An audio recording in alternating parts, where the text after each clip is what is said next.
Con esta diapositiva quiero empezar señalando que este curso se llama Aspectos de la calidad de los diseños de investigación y para tener en cuenta qué significa el- el- la parte relacionada con la calidad. La calidad, desde mi forma de ver, es que un estudio sea válido. ¿Y cómo deberíamos de pensar que un estudio es válido? Por estos 5 puntos que les pongo aquí. Que el mejor diseño de investigación se utilizó para resolver la pregunta de investigación,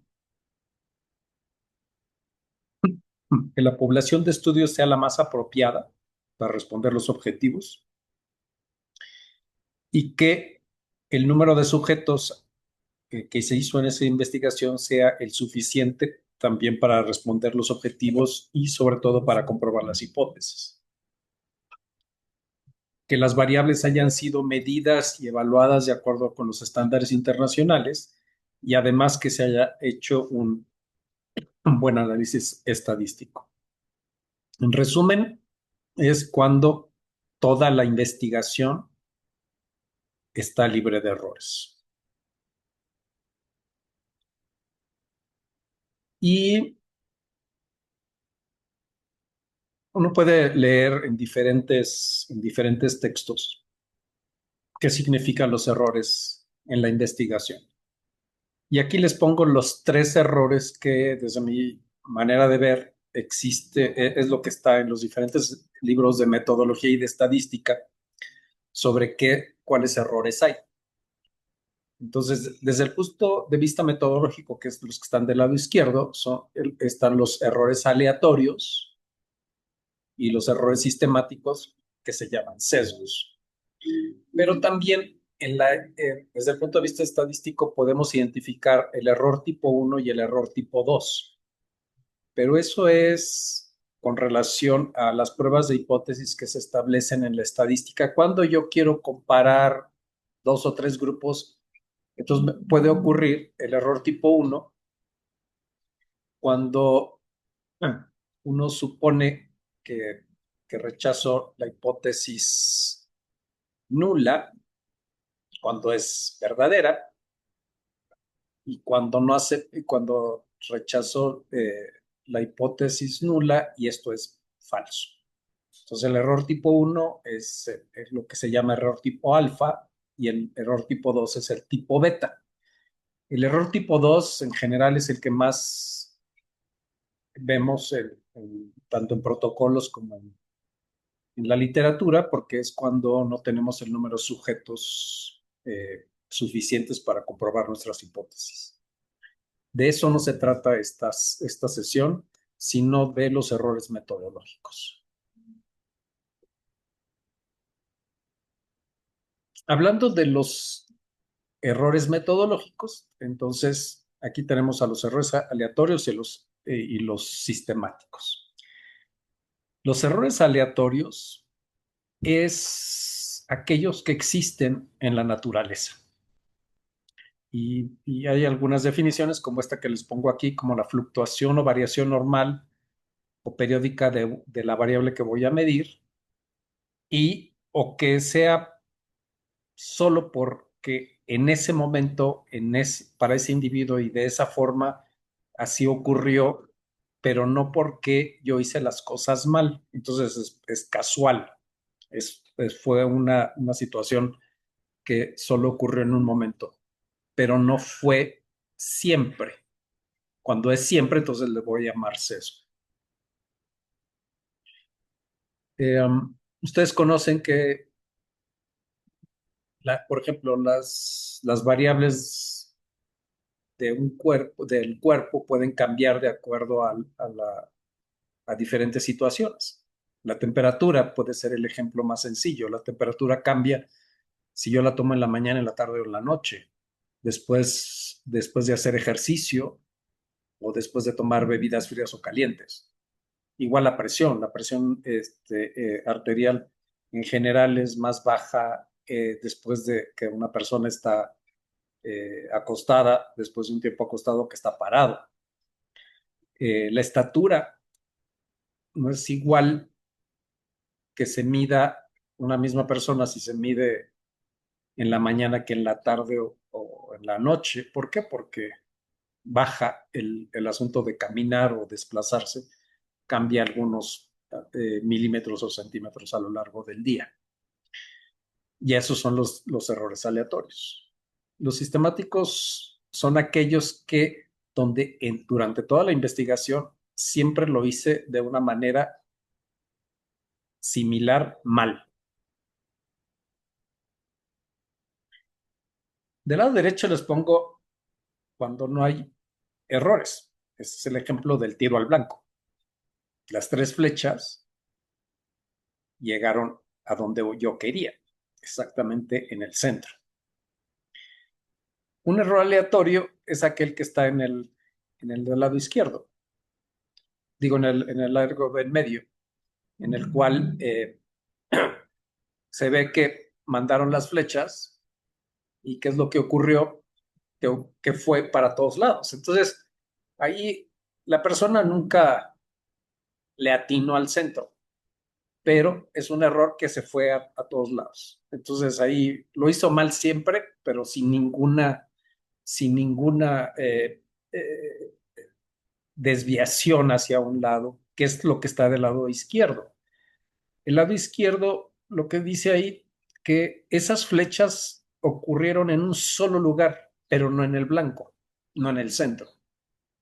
Entonces, eso es el ejemplo de un error sistemático. Siempre fue al mismo lugar, pero de manera equivocada, no le dio al blanco. Pero el error aleatorio no significa que las cosas le hicieron bien. Entonces, ese ejemplo también es la manera en que uno pudiera interpretarlo cuando yo estoy midiendo algo.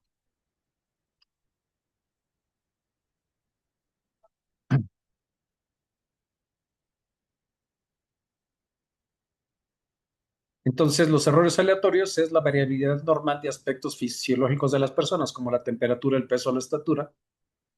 El peso es, por ejemplo, no es igual que yo me pese antes de comer que después de comer. Pero es interesante también que saber que los errores aleatorios se pueden minimizar. Y uno puede ser que entre mayor número de veces haga una medición, voy a disminuir el error. Y eso es porque es en el momento que tomo la medición. Es decir, a pesar de que yo tome la temperatura a un individuo en un mismo momento, o a un grupo de individuos en un mismo momento, no es lo mismo si lo tomo 2 o 3 veces.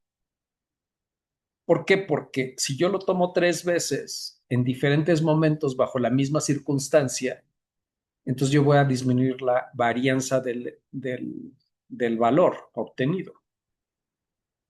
Entonces, a pesar de que yo tenga estandarizado mi manera de pesar o de medir a un sujeto, puede ser que a pesar de que la balanza esté calibrada, que yo esté estandarizado y que el individuo tenga poca ropa, si yo lo mido en un momento y luego 1 o 2, 3 minutos después, el valor no me va a salir exactamente igual. Es posible que cambie el peso en algunos gramos. Entonces, hacer 2 o 3 mediciones sobre el peso, la estatura, la presión arterial, utilizando las mismas circunstancias en mismos momentos, me disminuye la varianza y eso hace que se disminuya el error aleatorio. También tiene un sentido estadístico el error aleatorio.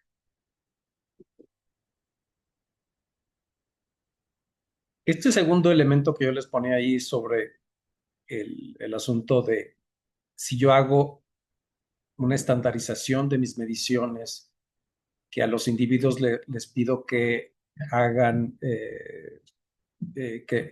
estén en ayuno siempre que vengan en la primera visita o en las siguientes visitas que yo tengo en mi protocolo. Eso significa que estoy tratando de que mis mediciones sean iguales o muy similares. Cuando yo hago eso, las mediciones van a tener cierto grado de confiabilidad. Y entonces, aquí quiero que pongan atención porque es parte de lo que voy a plantear después de que termine esta presentación. Fíjense cómo en esta definición es grado de que una medición es consistente y libre de error. Y este atributo también puede ser conceptualizado como reproducibilidad o confianza. Confiabilidad al final es qué tanto confío, qué tanto es la credibilidad de un dato. Pero fíjense cómo aquí hay conceptos que ahí están puestos que pareciera ser parte de lo mismo. Consistencia, reproducibilidad. Y eso lo pongo aparte diciendo que la validez es el grado de certeza de obtener un resultado. ¿Qué tan verdadero es ese valor?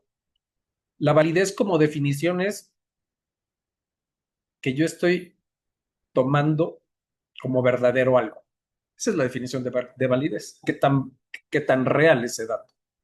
Y se parece mucho la confiabilidad y la validez. Por eso creo que es muy importante que cada uno de ustedes identifique que no es lo mismo y que podemos estar diciendo es que esto es válido, pero también tenemos que diferenciarlo de la confiabilidad a la validez.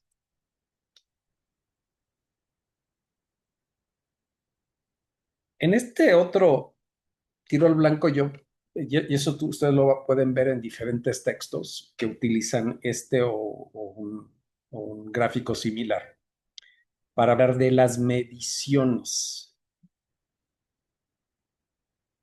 El mejor escenario es el primero, que es que mis datos son válidos y precisos. ¿Por qué? Porque exactamente llegan al blanco, pero además todos están muy en un mismo área, en el mismo centro. En el lado derecho que dice válido y preciso, es que todos están colocados en muy cercano y entonces eso es lo preciso, pero no es válido porque no llegan al centro. En el lado izquierdo, de abajo, dice que es válido e impreciso. Es válido porque se acerca mucho a la medición que yo quisiera, pero en cada vez que yo lo mido, me salen valores diferentes, muy cercanos a la realidad. Y en el lado derecho es cuando se hace por todos lados. No es válido y es poco preciso. Y fíjense, aquí tiene otros dos elementos, validez y precisión. Y arriba dice validez y reproducibilidad. Eso, y todo está en los conceptos de confiabilidad y validez.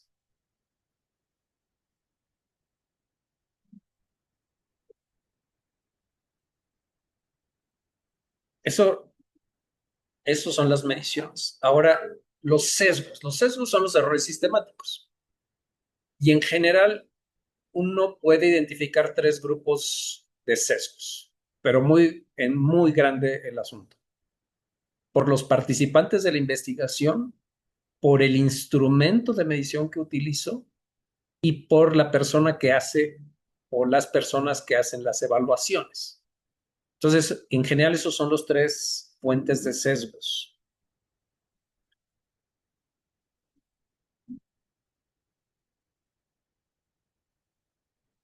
Cuando uno identifica perfectamente cuáles son las fuentes de sesgos, entonces también uno puede pensar, cuando estamos haciendo nuestro protocolo, cómo podemos disminuir o minimizar los sesgos. Hay veces que no podemos quitar los sesgos, pero sí podemos minimizarlo.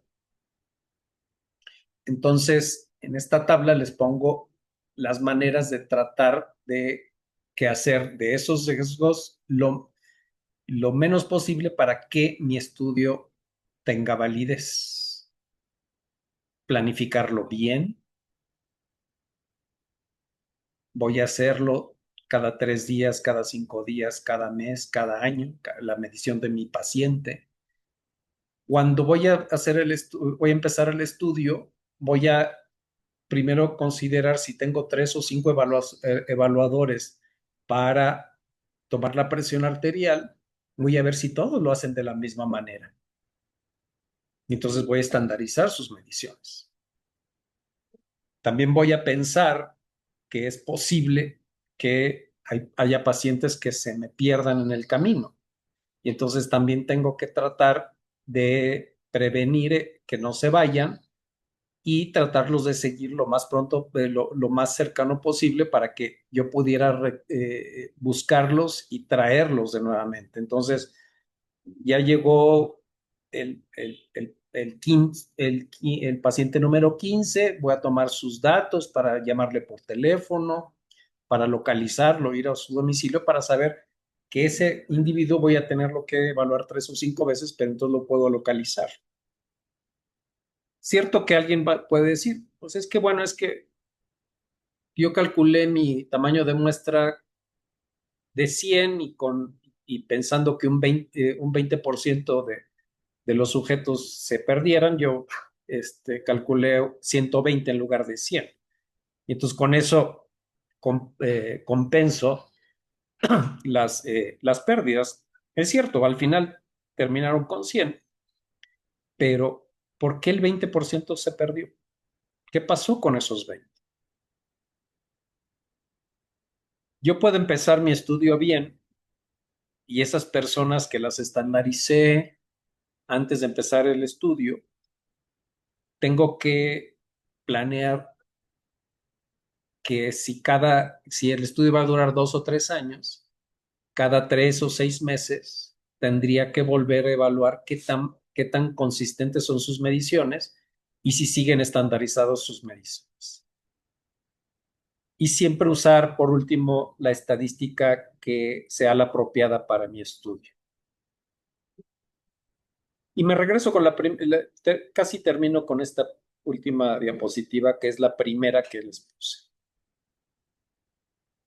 Si es el mejor diseño, la población, el número de sujetos, las variables y si se hizo el análisis estadístico. Entonces, esos son los elementos principales que uno debería de tratar de hacer en su protocolo para evitar que tenga errores y sesgos. Y me regreso un poco para que en las siguientes sesiones tratemos yo les voy a preguntar sobre estos 3 grupos de sesgos que hay en cualquier investigación. Los sesgos de selección, que es lo relacionado con los participantes de la investigación. Los sesgos de medición, que ustedes pueden leerlos como medición, yo les llamo de ejecución, es decir, durante el desarrollo de la investigación, los instrumentos que sean los apropiados, que estén calibrados, que las personas que vayan a hacer las mediciones sepan que lo van a hacer y sepamos que lo están haciendo bien y que los participantes siempre estén evaluados de la misma forma. Y los otros grupos de sesgo se llama de confusión, que en general es cuando hacemos el análisis estadístico, pero también está relacionado con aquellas variables que debemos haber considerado en nuestra planeación de nuestro protocolo que pueden modificar el resultado. Entonces, confusión tiene 2 sentidos: la confusión en el análisis estadístico, pero también de los factores que pueden modificar el resultado. En el caso que aquí les pongo enfrente es por qué un grupo de sujetos vivió o murió. Y entonces, si no junté esos datos durante la ejecución del estudio, va a ser muy difícil que en el análisis lo pueda identificar o considerar cuando ni siquiera los pensé en registrarlos durante el estudio. Con esto termino y abro la sesión para la discusión.